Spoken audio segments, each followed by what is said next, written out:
Pessoal, esse assunto é um assunto que eu gostaria muito de contar com a colaboração de vocês, deixando comentários, porque nós precisamos discutir e principalmente refletir a respeito desses assuntos, porque saiu mais uma pesquisa de aprovação de Bolsonaro, uma pesquisa que foi feita pelo Ibope, e essa pesquisa mostra aquilo que todas as outras pesquisas já há alguns meses mostram. Bolsonaro mantém os seus 30% de aprovação. Número compatível com aqueles 30% da população brasileira que pensa exatamente igual ao presidente, que tem um pensamento completamente extremista. Então, nada de novo nessa pesquisa. E ela não considera o fator caso Queiroz, Flávio Bolsonaro, esses novas informações, novos desdobramentos que mostra que Flávio Bolsonaro supostamente, possivelmente comandava ali um esquema de corrupção de dentro do seu gabinete, ali com um esquema de rachadinha, chefiava uma quadrilha ali dentro. Então essa pesquisa ela foi feita antes desse caso estourar, precisamos ver se na próxima pesquisa de aprovação a população brasileira já vai ter absorvido esse caso do Flávio Bolsonaro. Mas o que é interessante nessa pesquisa do Globo, né, do caso do Ibope, é que há uma super aprovação de Bolsonaro por parte dos mais ricos. E aí nós precisamos discutir isso. Por que os mais ricos aprovam tanto assim o governo Bolsonaro e por que os mais pobres não aprovam o governo Bolsonaro? Tá? Os mais pobres não aprovam por motivos óbvios. O desemprego ainda está com níveis muito altos, o preço da carne está muito elevado, a informalidade, que é péssima para a nossa população, está muito alta também. Teve a reforma da Previdência, a redução de direitos trabalhistas. Então esse é um governo muito punitivo aos mais pobres. E Paulo Guedes tem demonstrado que ele tem apreço zero pela população mais pobre. Mas, por outro lado, os mais ricos, eles de fato adoram o governo Bolsonaro. E é muito interessante, né? Porque nós precisamos entender esse movimento, o que faz os ricos gostarem tanto de Bolsonaro e provocarem essa polarização. De fato, é a polarização real do nosso país. É a polarização que Tabata Amaral, Renova BR, Rigoni, esse pessoal aí não entende. Eu até fiz um vídeo, vou deixar o link aqui na descrição. Eu estava conversando a respeito desse assunto com o Alisson. Vocês conhecem ele, quem são aqueles mais antigos aqui do canal, devem se lembrar das lives que eu tinha com o Alisson. Se você é mais antigo, também mande um abraço aqui para o Alisson. E eu estava discutindo com ele a respeito desse assunto. E não é, eu não vejo uma uma simples e pura questão de segregação. Segregação econômica, podemos dizer assim. Existe, claro, esse fator, que os mais ricos eles não querem que os mais pobres atinjam certos patamares, porque eles querem manter ali redutos exclusivos, como um restaurante, o aeroporto, enfim, alguns acessos exclusivos para os mais ricos, como se fossem áreas VIPs. E nós sabemos, na verdade, que pessoas mais ricas das elites, aquele 1%, meio, né, menos de 1% da população brasileira, que é absurdamente rica, vai em lugares também exclusivos que nem os ricos conseguem ir. Porque eu estou falando de uma classe hiper rica, mega rica, bilionária, uma parcela ínfima da população. Essas pessoas já têm condições de ir em locais exclusivos. Muitas vezes nem frequentam aeroportos porque têm os seus próprios jatinhos. Ou se frequentam, ficam em áreas VIPs.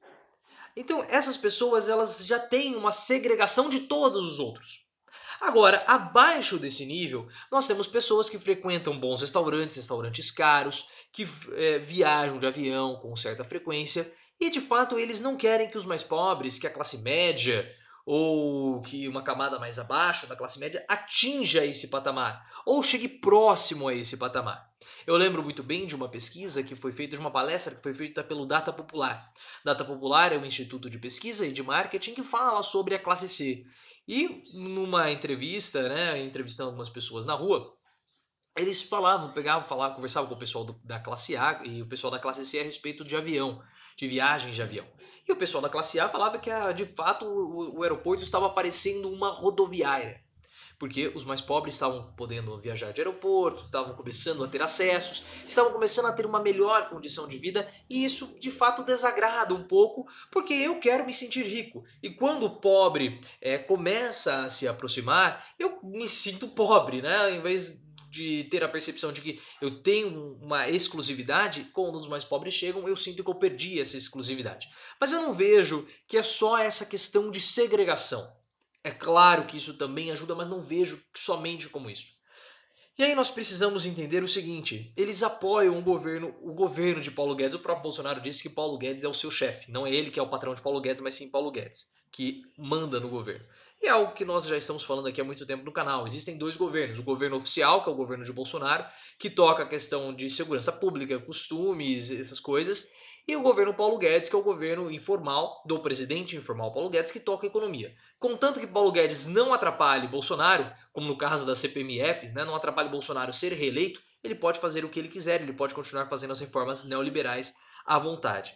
A grande questão é que os mais ricos, eles apoiam Paulo Guedes. Mesmo Paulo Guedes tendo um governo absurdamente punitivo com os mais pobres, e os mais pobres, eles são o grande motor da economia do nosso país. Muitas das pessoas que apoiam Paulo Guedes têm negócios pautados em cima da classe C. Ou seja, a classe C e as camadas mais pobres, os mais prejudicados por Bolsonaro, são aqueles que acabam sustentando esses negócios.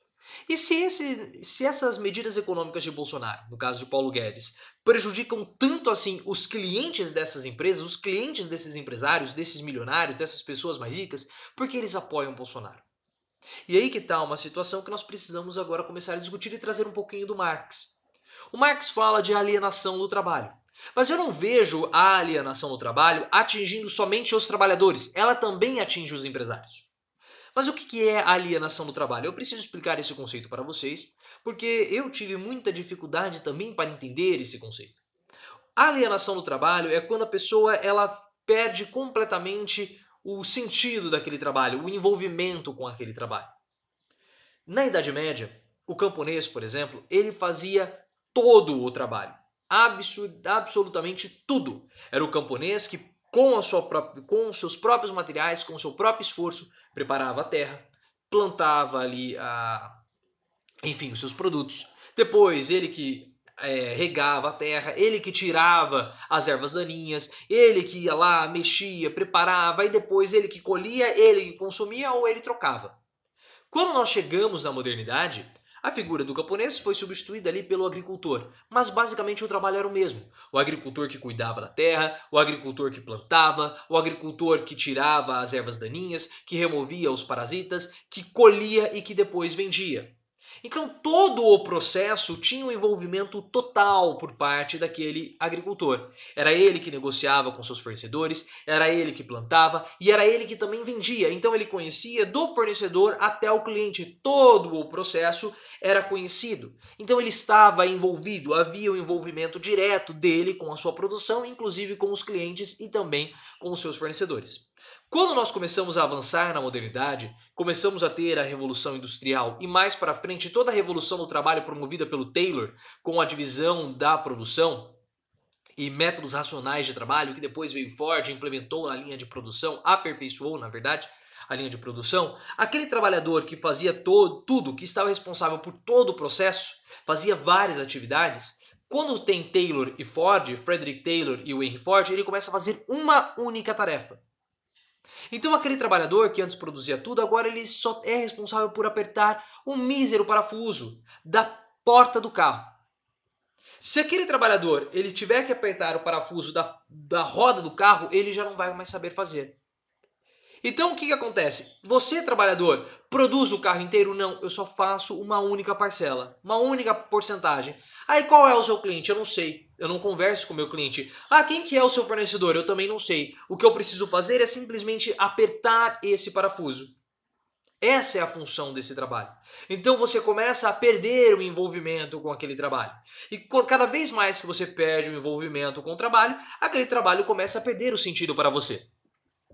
E aí começa a aperfeiçoar, a luz está até piscando, porque ela concorda comigo, aí nós começamos a ter um avanço do capitalismo e também da globalização.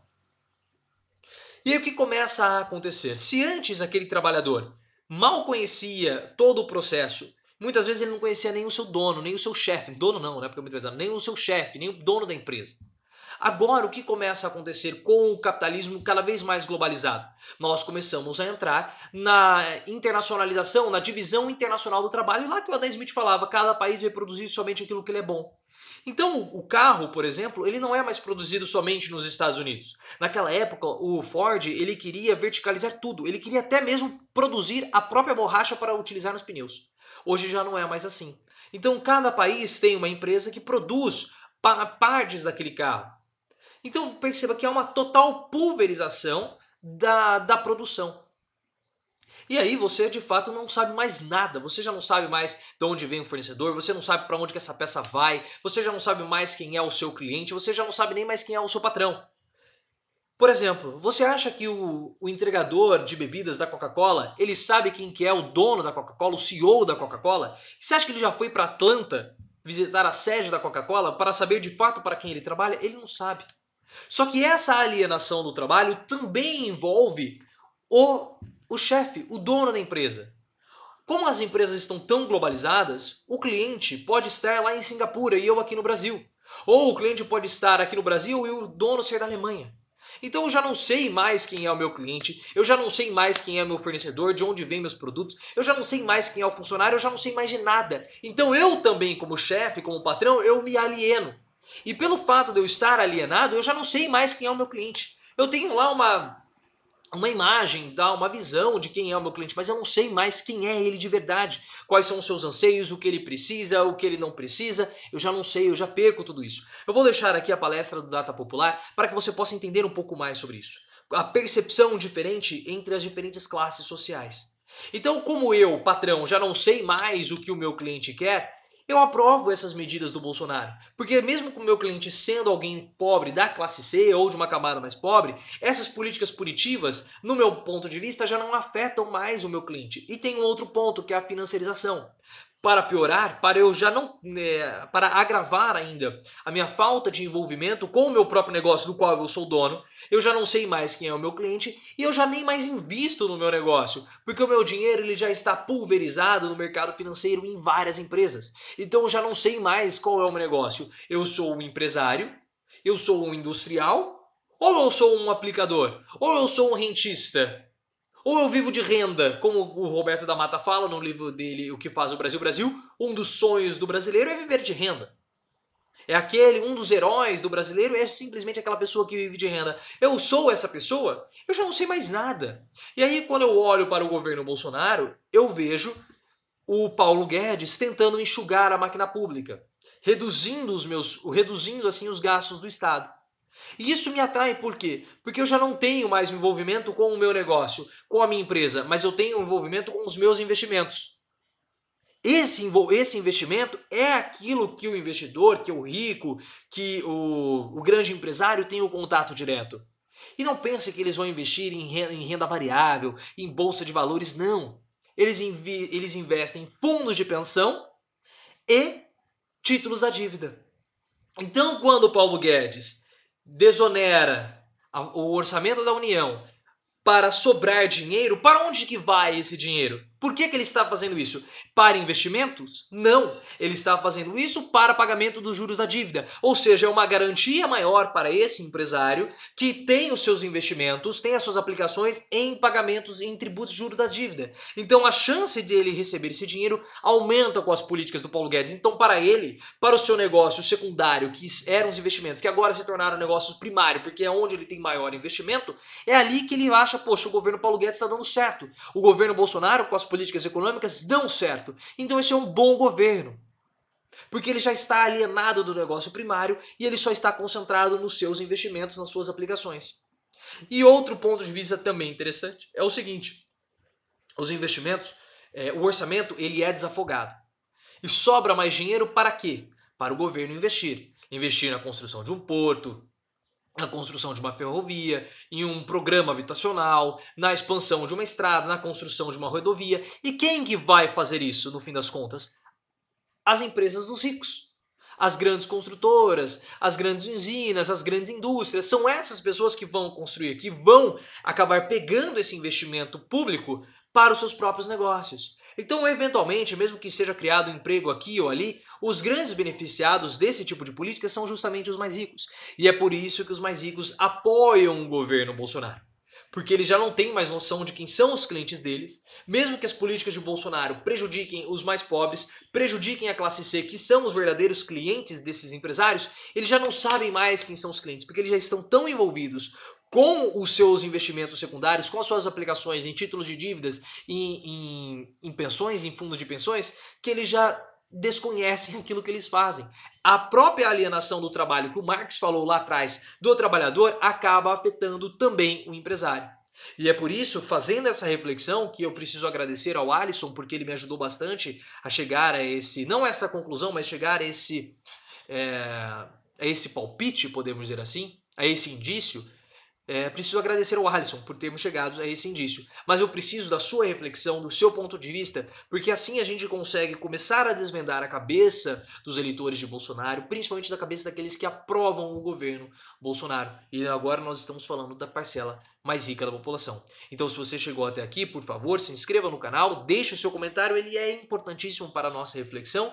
Compartilhe esse vídeo também, que é importante. Me siga no Twitter, @profleoficial, e mande também aqui nos comentários um agradecimento ao Alisson, porque sem ele esse vídeo teria sido impossível de ter sido feito. Então, Alisson, muito obrigado e nos vemos em um próximo vídeo.